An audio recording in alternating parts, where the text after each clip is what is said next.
Good morning class 6। बेटा आज Sanskrit class में हम अपनी रुचिरा पुस्तक का 11th लेसन पढ़ने जा रहे हैं, जिसे संस्कृत में लिखा गया है एकादशः पाठः। सबसे पहले आप अपना पेज नंबर 63 खोल लेंगे जब इस वीडियो को देखेंगे, क्योंकि आपको अनुवाद करते समय बुक खोलकर शब्दों को देखना, उनका अर्थ जानना अनिवार्य है। तो बच्चों, हम आज 11th चैप्टर यानी कि एकादशः पाठः पढ़ते हैं, जिसका नाम है पुष्पोत्सवः।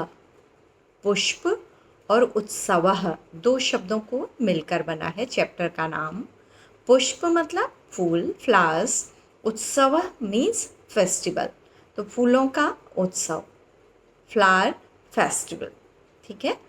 और इस पार्ट में आप देखेंगे अपने लेफ्ट हैंड साइड आएंगे, लिखा है सप्तमी विभक्ति, यानी कि आज हम बालक के रूप की 7वीं लाइन में पहुंच गए हैं। यानी कि इस पाठ में बालके, बालकयोः, बालकेषु, इस तरह के शब्दों का अधिकतर प्रयोग होगा, जिनमें हम विभक्ति चिन्हों के अनुसार में, पर, ऊपर अर्थ लगाएंगे बच्चों। ठीक है। तो मैं इस पाठ को एक एक शब्द करके पढ़ते हुए उसका अर्थ बताते हुए आपको समझा रही हूँ, आप ध्यान दीजिएगा। तो पाठ का नाम है पुष्पोत्सवः। पुष्प और उत्सवः, फूलों का उत्सव। ठीक है। उत्सव प्रियः भारत देशः। उत्सव प्रिय है भारत देश, तो भारत देश उत्सव प्रिय है, मतलब भारत में लोगों को त्योहार पसंद हैं, ये मतलब है इसका। ठीक है।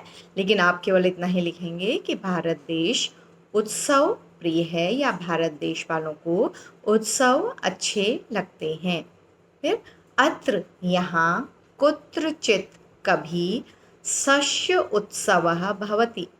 शस्य होता है बच्चों फसल, उत्सव उत्सव, भवति होता है यहाँ कभी फसलों का उत्सव होता है। कुत्रचित, कभी, पशुत्सवः भवति, पशुओं का उत्सव होता है। कुत्रचित धार्मिक उत्सवः भवति, कभी धार्मिक उत्सव होता है। कुत्रचित च यानोत्सवः, और कहीं गाड़ियों का उत्सव होता है। बच्चों, इसका मतलब है कि भारत में तरह तरह के त्योहार या उत्सव मनाए जाते हैं, कभी फसलों से संबंधित, कभी पशुओं से संबंधित, कभी धार्मिक उत्सव होते हैं, और कभी गाड़ियों के उत्सव भी मनाए जाते हैं। एतेषु एव, इन्हीं में से ही, अस्ति है, अन्यतमः, सबसे अच्छा, पुष्पोत्सवः, फूलों का उत्सव, इति, ऐसा, इनमें से ही सबसे सुंदर फूलों का उत्सव है।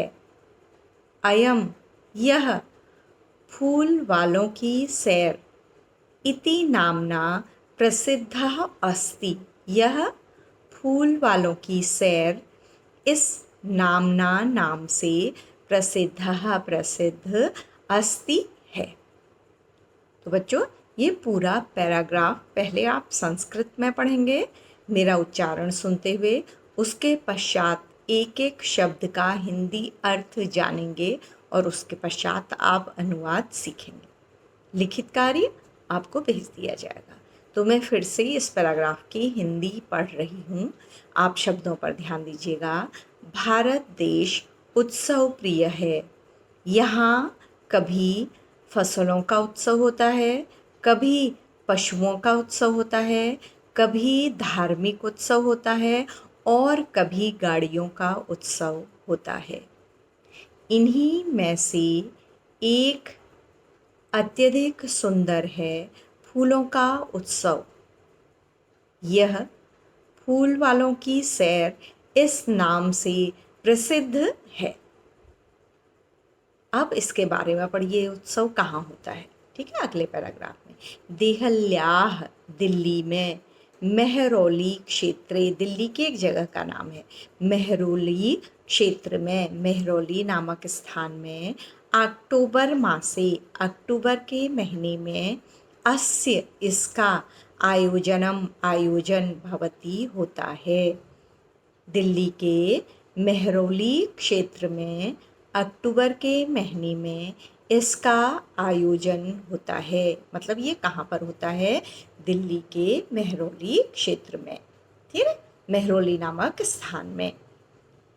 तो अस्मिन, इस, अवसरे, अवसर पर, तत्र, वहाँ, बहुविधानि, अनेक प्रकार के, पुष्पाणि, फूल, दृश्यन्ते, दिखाई देते हैं।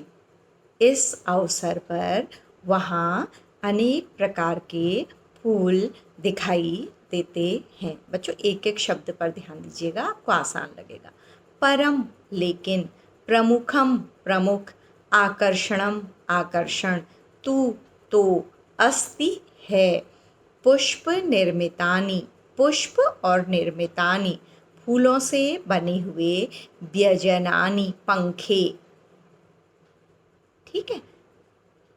लेकिन प्रमुख आकर्षण तो होता है फूलों से बने हुए पंखे।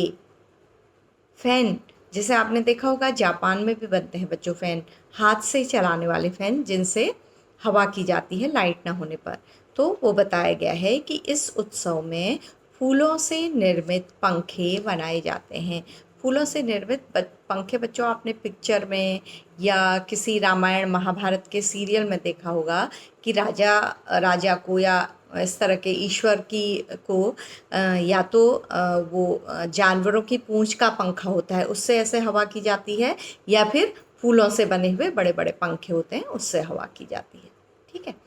जनाः, लोग, एतानि, इन, पुष्प व्यजनानि, फूलों के पंखों को, योग माया मंदिरे, योग माया के मंदिर में, बख्तियार काकी इत्यस्य, इनके, समाधि स्थले, समाधि में, च, और, अर्पयंती, चढ़ाते हैं। तो एक एक शब्द का अर्थ, लोग इन फूलों के पंखों को योग माया के मंदिर में और बख्तियार काकी की समाधि में चढ़ाते हैं। दो स्थान होंगे बच्चों वहाँ पर, एक मंदिर और एक बख्तियार काकी का समाधि स्थल, जैसे मज़ार कहा जाता है, आप भी जानते हैं, ठीक है। केचन, कुछ, पाटल पुष्पैः निर्मितानि, कुछ गुलाब के फूलों से बने रहते हैं। केचन कर्णिका पुष्पैः, कुछ कनेर के पुष्पों से। अन्ये जपा कुसुमेः, अन्य चमेली के फूलों से।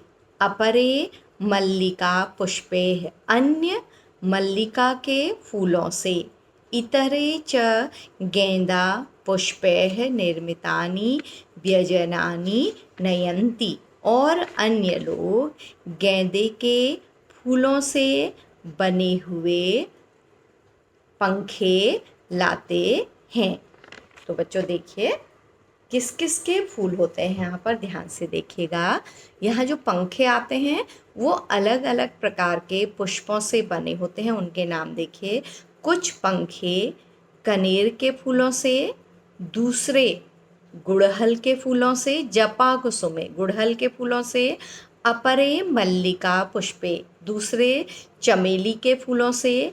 इतरे च, और अन्य, गेंदा पुष्पे, गेंदा के फूलों से बने हुए, व्यजनानि, पंखे लाते हैं। मतलब लोग जब आते हैं तो अलग अलग प्रकार के फूलों से बने हुए पंखे इन दो जगहों पर चढ़ाते हैं। अगला पैराग्राफ देखिए। अयम उत्सवः, यह उत्सव, दिवसत्रयम, 3 दिन तक, यावत प्रचलति, चलता है। यह उत्सव 3 दिन तक, यावत तक चलता है। एतेषु दिवसेषु, इन दिनों में। एतेषु दिवसेषु, इन दिनों में। पतंगानाम उड्डयनम, पतंगों को उड़ाने की, विविधाः क्रीडाः, अनेक प्रकार के खेल, मल्ल युद्धम, कुश्ती, चापी भी प्रचलती चलती है। इन दिनों में पतंग उड़ाना, अनेक प्रकार के खेल, कुश्ती भी चलती है। मतलब बच्चों फूलों के अलावा ये क्रियाकलाप भी, ये एक्टिविटीज भी वहाँ पर चलती हैं। लास्ट पैराग्राफ देखिए, छोटा सा लेसन है ये। पाठ आपके अर्थ के लिए, अनुवाद के लिए बहुत ही इम्पोर्टेंट है बच्चों। विगतेभ्यः, बीते हुए, द्विशतवर्षेभ्यः, द्वि माने दो, शत माने 100, तो 200 वर्षों से, पुष्पोत्सवः, फूलों का उत्सव, जनान, लोगों को, आनंदयति, आनंदित कर रहा है। पिछले 200 वर्षों से यह फूलों का उत्सव लोगों को आनंदित कर रहा है। मध्य, बीच में, इयं परंपरा, यह रिवाज, यह परंपरा, स्थगिता आसीत, रुक गई थी। बीच में यह परंपरा या यह फूलों का उत्सव क्या हो गया था बच्चों? रुक गया था, मतलब किसी वजह से रुक गया होगा। परम, लेकिन, स्वतंत्रता प्राप्ते पश्चात, स्वतंत्रता प्राप्ति के पश्चात, इयम, यह, मनोहारिणी, मन को अच्छी लगने वाली, परंपरा, परंपरा पुनः फिर से समारब्धा, आरंभ हो गई। लेकिन स्वतंत्रता के पश्चात यह परंपरा फिर से आरंभ हो गई। पुष्पोत्सवः, फूलों का उत्सव, अद्यापि, आज भी, स उल्लासम, उल्लास के साथ या खुशी के साथ, स उत्साहम च, और उत्साह के साथ, प्रचलति, चलता है। तो पुष्पोत्सव आज भी खुशी के साथ और उत्साह के साथ होता है या चलता है। मतलब बच्चों आज भी मनाया जाता है। ठीक है, तो ये फूलों के उत्सव के बारे में आपको संस्कृत में बताया गया है। आपको इसका अनुवाद जानना है, समझना है और लिखना है। आप कैसे करेंगे बच्चों? अब तक आपको आदत हो गई होगी, लेकिन मैं फिर से बता रही हूँ। सबसे पहले वर्ड मीनिंग लिखेंगे, इंग्लिश वर्ड्स को नहीं लिखेंगे। फिर आप पाठ का नाम लिखकर उसका अनुवाद लिखेंगे। डेट के साथ काम करेंगे, बगैर डेट के काम मत करिएगा। और फिर आपको जो अनुवाद भेजा गया है उसको आप अपनी कॉपी में अच्छी हैंडराइटिंग में पैराग्राफ चेंज करते हुए, जैसे संस्कृत के पैराग्राफ हैं उतने ही पैराग्राफ आपके अनुवाद में भी होंगे, तो आप इसको अपनी कॉपी में कर लेंगे। तो बच्चों पुष्पोत्सव के इस अनुवाद के साथ हमारी ये कक्षा यहीं पर समाप्त होती है। आपके लिए होमवर्क है कि आप पेंसिल से अपने जो अभ्यास कार्य हैं उनको करेंगे, सॉल्व करेंगे, और बाद में जब मेरे द्वारा बताया जाएगा तब उसको चेक करेंगे कि आप अपने आप कितने अभ्यास कार्यों को सही रूप से कर पाए हैं। तो बच्चों अब कक्षा को समाप्त करने का समय हो गया है। Thank you class, thank you बच्चों।